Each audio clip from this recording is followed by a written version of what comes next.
Bonjour à tous, nous allons voir par A plus B aujourd'hui pourquoi un pervers narcissique vieillit extrêmement mal. Charles de Gaulle disait « La vieillesse est un naufrage ». C'est assez vrai, surtout dans le cas des pervers narcissiques. Avant que je vous explique les quelques raisons pour lesquelles ça va mal se finir pour eux, si vous le souhaitez, abonnez-vous à la chaîne. Il y a aussi un quiz qui s'appelle « Est-ce que cette personne est perverse narcissique ou pas ?» Et si vous souhaitez me contacter, je décroche au téléphone. Le lien est juste en dessous. Il existe plusieurs types de pervers narcissiques. Certains misent sur leur physique, d'autres sur leur notoriété, d'autres sur l'argent, d'autres sur leur capacité intellectuelle. Ils ont tous quelque chose qui leur tient à cœur, quelque chose qui est particulier, qu'ils aiment bien mettre en avant quand ils sont en société. Si par exemple, ton pervers narcissique ou ta perverse narcissique a tout misé sur son physique.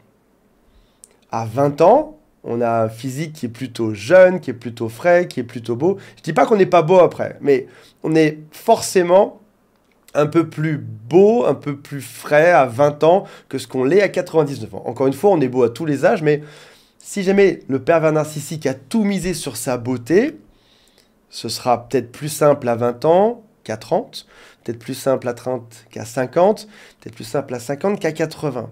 Donc, si son piège de séduction est basé uniquement sur son physique, au bout d'un moment, ça va être compliqué. Une personne saine ne va pas miser que sur son physique. Il y aura, bien évidemment, le physique compte toujours, il y aura aussi de la gentillesse, de l'empathie, de l'intelligence. On est assez équilibré dans toutes les choses qu'on peut donner à l'autre. Et on est sur beaucoup de valeurs qui sont saines. On ne mise pas que sur une seule chose à fond. Le physique ne va pas aller en s'améliorant et ça va être de plus en plus compliqué pour lui d'attirer sur ce point-là. Deuxième possibilité, ton pervers narcissique a peut-être tout misé sur son argent, sa réussite dans son entreprise, ou sur ses comptes bancaires, ou sur sa maison, ou sur sa voiture.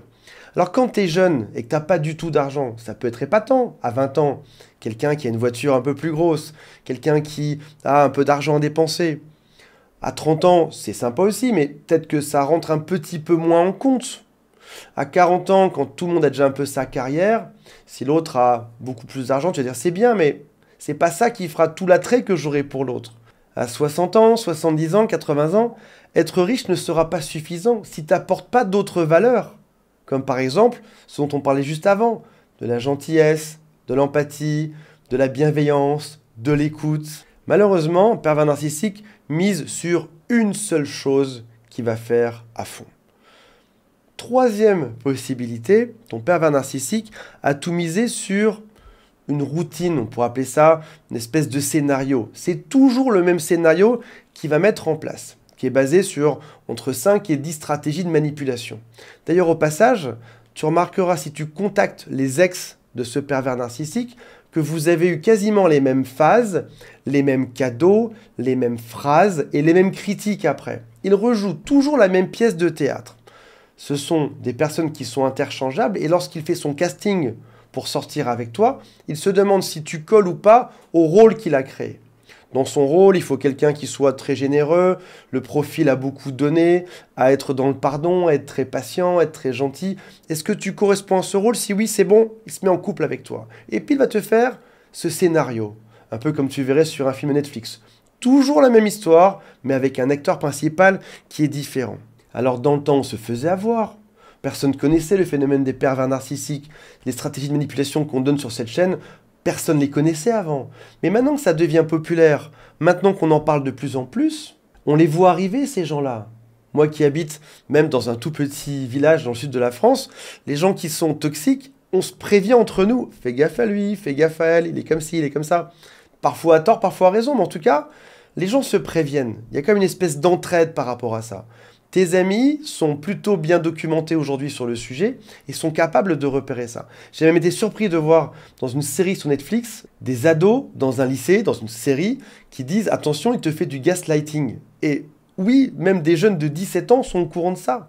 Donc ça veut dire que ces stratégies qui historiquement étaient inconnues, avant qu'il y ait Internet, avant qu'il y ait ce phénomène de mode, avant qu'on en parle, avant qu'il y ait tous ces articles, avant qu'il y ait ces vidéos, on pouvait les faire. Maintenant, c'est un peu différent, parce qu'on est éduqué à ça. Et puis, les réseaux sociaux vont te compliquer leurs histoires, parce que tu peux les contacter, leurs ex. En 3 clics, tu peux savoir qui c'est sur tous ces réseaux, leur demander ce qui s'est passé et comparer avec ce qui t'arrive. Et on en arrive au point numéro 4. Ils ont misé sur le même scénario pour leur couple, de te mettre sur un piédestal au début, puis de te détruire après. Et c'est toujours la même histoire. Et ils vont te raconter à chaque fois leur histoire passée. Je sors d'une relation qui est compliquée, mon ex m'a fait ci, m'a fait ça. Mais ça marche quand tu as 20 ans, 30 ans, peut-être même 40 ans. Sauf qu'au bout d'un moment, comment est-ce que tu vas justifier que toutes tes relations ont toujours mené à un échec? Que tu n'as jamais eu rien de stable, de solide, que tous tes ex te détestent, que c'est toujours la catastrophe. Ça va être compliqué de maintenir ce script cohérent, parce que tu accumules de plus en plus de cadavres dans ton placard. Ça devient délicat d'expliquer ceci. Pourquoi est-ce que tous tes ex te détestent? Pourquoi est-ce que c'est toujours de leur faute? Pourquoi est-ce que tu es pour rien là-dedans? C'est bizarre. Et avec l'âge, ça va devenir de plus en plus compliqué. Le 5e point est encore pire. C'est qu'ils rejouent toujours le même drame psychologique. On a déjà vu dans d'autres vidéos que lorsqu'ils sont âgés de quelques mois, ils n'ont pas réussi à passer 2 stades qui sont la séparation avec la mère et l'individuation, devenir un individu à part entière. Et c'est ça qu'ils vont rejouer dans chaque relation. Ils vont venir fusionner dans leur couple, puis tenter de se détacher en vain. Quand ça ne marche pas dans leur premier couple à 20 ans, dans leur deuxième à 25 ans, dans leur troisième, dans leur 10e, dans leur 50e couple, ils rejouent toujours la même histoire, toujours le même drame psychologique qui va se finir toujours dans les larmes, dans les pleurs, dans la catastrophe, dans les cris. À chaque fois, pendant toute leur vie. C'est ce qu'ils ont connu dans toutes leurs relations avant toi, c'est ce qu'ils connaîtront dans toutes les relations après toi. Ils vont devenir de plus en plus aigres face à l'échec répété de cette tentative de s'en sortir. Ils sont en plus face à une population qui est de plus en plus expérimentée, à les repérer, parce qu'on se documente, parce qu'on se renseigne. Et surtout, avec l'âge, ça va leur demander de plus en plus d'énergie. Manipuler quand on a 20 ans, faire des drames, crier, surveiller, manipuler l'autre, ça nécessite de l'énergie. À 20 ans, tu l'as. À 30 aussi. Et 40, peut-être un petit peu moins. Quand tu arrives à 70 ans, tu l'as plus, cette force pour manipuler l'autre, pour faire des drames en temps réel. Et c'est là qu'arrive la catastrophe. Entendez-moi bien pour pas qu'on se trompe. Je dis pas qu'à 70 ou 80 ans, on n'a plus de force, etc. Je dis juste que l'énergie nécessaire pour créer un drame permanent est gigantesque et que cette énergie, on l'a peut-être pas toute sa vie. Ce sont des gens qui ont une vie dramatique toute leur vie et ça va aller en s'empirant. Faites-moi confiance sur une chose, vous ne voulez pas voir l'état de leur vie dans 5 ans, 10 ans, 20 ans, 30 ans. Vous ne voulez surtout pas être dedans. Vous ne voulez pas être en lien avec tout ceci.